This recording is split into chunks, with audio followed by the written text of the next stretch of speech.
Assalamualaikum warahmatullahi wabarakatuh. Shalom, Om Swastiastu, Tajina Budaya, dan salam kebajikan. Kami dari kelompok 3 pada kesempatan kali ini akan mempresentasikan hasil kerja kelompok kami, yaitu terkait dengan undang-undang mengenai penanggulangan COVID-19 di Indonesia. Untuk itu, sebelum kami memulai presentasi dari kelompok kami, terlebih dahulu saya akan memperkenalkan anggota dari kelompok saya. Yang pertama Erika Papa, yang kedua Reri Audrey, yakni saya sendiri, yang ketiga Husnul Markia, yang keempat Rizky Amalia R, dan yang kelima Amelia Adikananda. Untuk mengecilkan waktu, langsung saja kita ke pembahasan yang pertama, yaitu pembacaan latar belakang yang akan dibacakan langsung oleh Saudari Amelia. Kepada Saudari Amelia, saya persilakan dengan hormat. Baik, jadi latar belakang. Setelah Cina mengumumkan 2 bulan setelah adanya COVID-19, Presiden Jokowi bersama dengan Menteri Kesehatan mengkonfirmasi kasus pertama korban COVID-19 di Indonesia, tepatnya di Istana Presiden Jakarta pada tanggal 2 Maret 2020. Adanya kasus pertama ini yang membuat perkembangan kasus korban COVID-19 naik setiap harinya hingga sekarang yang menyentuh angka 488.000 korban. Dikala pemerintah sedang berupaya untuk mengoptimalkan kondisi perekonomian Indonesia, pandemi COVID-19 datang dengan segala dampak negatifnya. Seperti yang kita ketahui sekarang bahwa dampak dari pandemi ini sangat berpengaruh dalam segala aspek, terutama pada kondisi kesehatan dan perekonomian negara. Dengan adanya pandemi COVID-19, tidak dapat dipungkiri bahwa perekonomian Indonesia saat ini sedang berada dalam kondisi yang bisa dibilang sangat tidak stabil. Sekian dari saya kembalikan ke moderator. Itulah tadi pembacaan latar belakang oleh Saudari Amelia. Selanjutnya pembacaan konsep yang akan dibacakan langsung oleh Erika. Kepada Saudari Erika, saya persilakan dengan hormat. Coronavirus merupakan keluarga besar virus yang menyebabkan penyakit pada manusia. Biasanya menyebabkan penyakit infeksi saluran pernafasan, mulai flu, biasa hingga penyakit yang serius seperti MERS atau SARS. Coronavirus jenis barunya yang ditemukan pada manusia sejak kejadian luar biasa yang muncul di Wuhan, China pada Desember 2019. Yang kemudian diberi nama Severe Acute Respiratory Syndrome Coronavirus 2 dan menyebabkan penyakit coronavirus disease 19. Ada beberapa kasus yang mana pasien suspek COVID-19 kabur dari rumah sakit. Misalnya salah satu kasus terjadi pada pasien ingin pulang terlebih dahulu. Pelanggaran-pelanggaran ini menandakan bahwasannya kebijakan yang dibuat pemerintah masih belum dianggap serius oleh sejumlah masyarakat. Wabah pandemi COVID-19 yang melanda dunia menyebabkan ekonomi semua negara melambat, termasuk Indonesia. Semua negara memproyeksikan penurunan pertumbuhan ekonominya akibat pandemi COVID-19. Dampak dari penyebaran virus corona ini terjadi di berbagai bidang, baik di sektor real, bursa saham, dan yang paling dirasakan berat terhadap perekonomian secara global di Indonesia, di mana mengalami pelambatan pertumbuhan. Mewabahnya virus corona juga berdampak pada kebutuhan penyelenggaraan pemerintahan negara yang terdiri atas anggaran pendapatan negara, anggaran belanja negara, dan pembiayaan negara. Di tengah situasi saat ini, seluruh masyarakat baik pemerintah dan rakyat harus bersinergi untuk memutus rantai penyebaran virus COVID-19. Walaupun berbagai inisiatif sudah muncul dari berbagai elemen negara dan masyarakat, masih terdapat pelanggaran kebijakan oleh beberapa pihak. Beberapa kantor masih menyuruh pekerjanya untuk tetap hadir di kantor meskipun himbauan kebijakan work from home atau kerja dari rumah sudah diberlakukan. Selain itu, pelanggaran juga dilakukan oleh beberapa orang dalam pengawasan ODP. Ada beberapa kasus yang mana pasien suspek COVID-19 kabur dari rumah sakit. Misalnya itu tadi, kasus yang terjadi pada pasien yang ingin pulang terlebih dahulu. Pemerintah selaku Command of Lawgiver harus mampu untuk membangun dan mengatur masyarakat guna mematuhi protokol.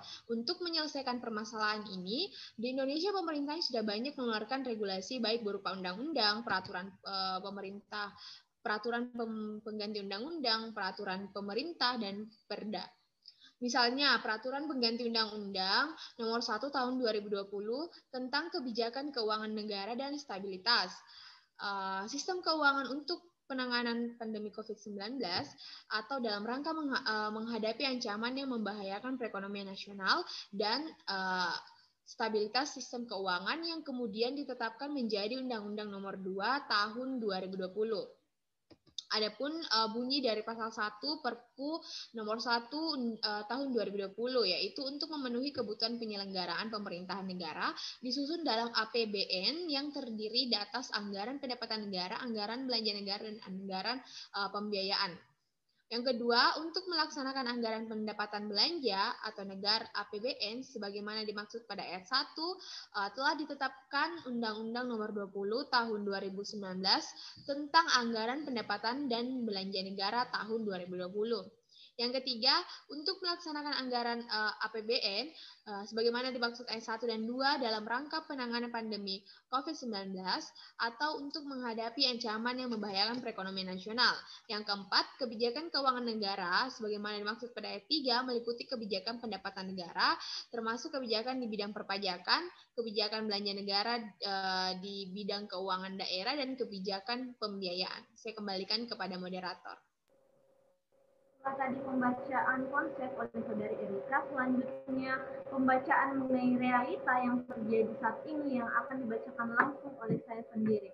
Nah, walaupun tujuan dikeluarnya Perpu ini untuk membantu masyarakat dan menyelamatkan politik Indonesia saat ini, namun realitanya timbul pro dan kontra terhadap substansi yang diatur dalam pasal ini.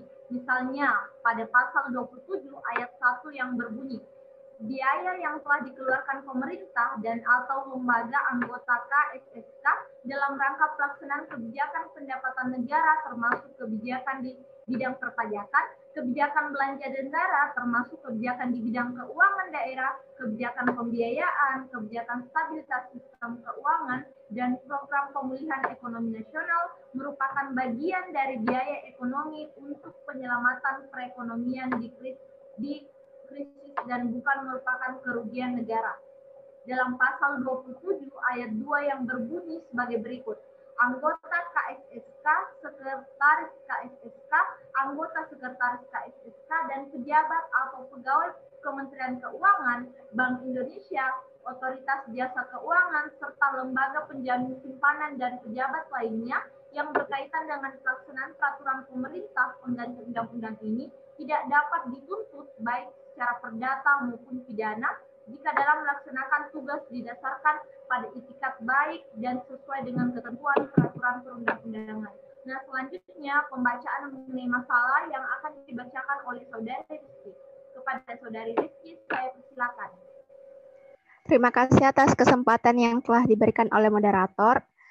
Adapun masalahnya yaitu isi dari pasal 27 ayat 1 Undang-Undang Nomor 2 Tahun 2020 membuat BPK tak bisa melakukan pemeriksaan atas pelaksanaan anggaran atas potensi kerugian negara. Hal ini bertentangan dengan Undang-Undang Keuangan Negara pada pasal 35 ayat 1 yang menyatakan pejabat negara dan pegawai negeri yang melanggar hukum diwajibkan mengganti keuangan negara. Dengan bunyi ayat tersebut menutup kemungkinan BPK melakukan pemeriksaan atas pelaksanaan anggaran atas potensi terjadinya kerugian negara pada undang-undang itu juga dinilai membuat pengelola keuangan negara tak didasarkan perundangan yang semestinya. Penggunaan anggaran 405,1 triliun untuk pelaksanaan program penanganan corona tidak diatur secara spesifik tentang APBNP 2020 dalam Perpu tersebut. Berdasarkan Peraturan Bank Indonesia Nomor 19/3/PPB/2017 tentang pinjaman likuiditas jangka pendek bagi bank umum konvensional, yang dimaksud dengan pinjaman likuiditas jangka pendek adalah pinjaman dari Bank Indonesia kepada bank untuk mengatasi kesulitan likuiditas jangka pendek yang dialami oleh bank.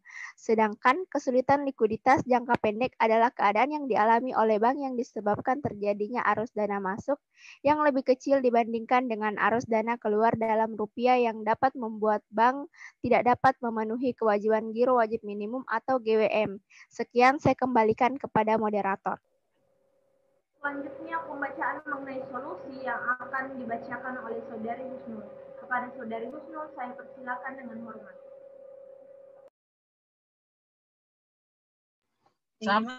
Siapa yang kerja rumah? Kita sekarang masuk kepada solusi. Jadi solusinya adalah pemerintah seharusnya cepat dalam mengambil tindakan terkait substansi undang-undang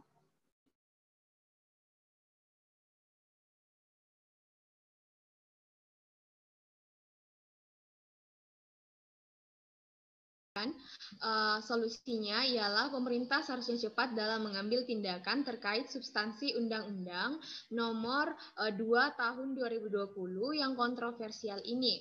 Substansi tersebut sangat membuka celah kepada pemerintah untuk melakukan tindakan penyelewengan kekuasaan, sehingga peraturan tersebut harus segera diperbaiki oleh para pihak otoritas.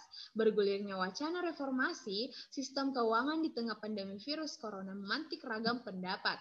Tak sedikit yang menilai reformasi tak dibutuhkan karena sejumlah indikator menunjukkan sektor keuangan masih stabil dan jauh dari krisis. Sebaliknya, langkah ini dapat memperlihatkan kepanikan pemerintah dan berpotensi memperburuk kondisi ekonomi yang sudah jatuh.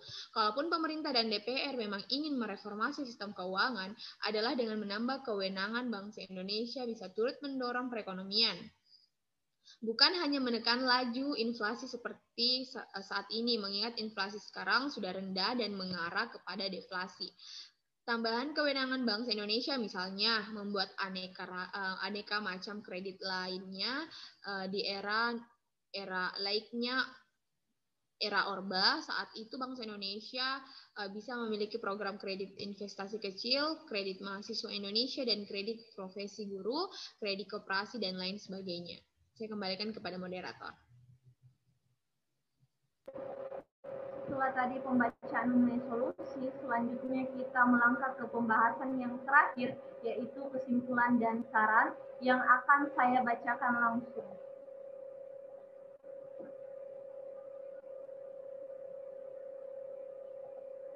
Kesimpulan. Dari pembahasan di atas dapat dikatakan bahwa adanya penerapan kebijakan yang dilakukan oleh pemerintah yang termuat pada Undang-Undang Nomor 1 Tahun 2020 dinilai tidak benar atau bisa dikatakan hampir gagal. Karena Perpu Nomor 1 Tahun 2020 dibuat pada saat negara Indonesia mengalami krisis kesehatan dan substansi di dalamnya pun memberikan celah bagi oknum otoriter untuk melakukan tindak penyelewengan kekuasaan. Implikasi dari krisis kesehatan nasional ini berdampak antara lain pada penurunan penerimaan negara dan peningkatan pembelanjaan negara dan pembiayaannya. Sehingga dapat dikatakan Perpu ini disusun dalam kondisi tidak normal atau dalam kondisi darurat.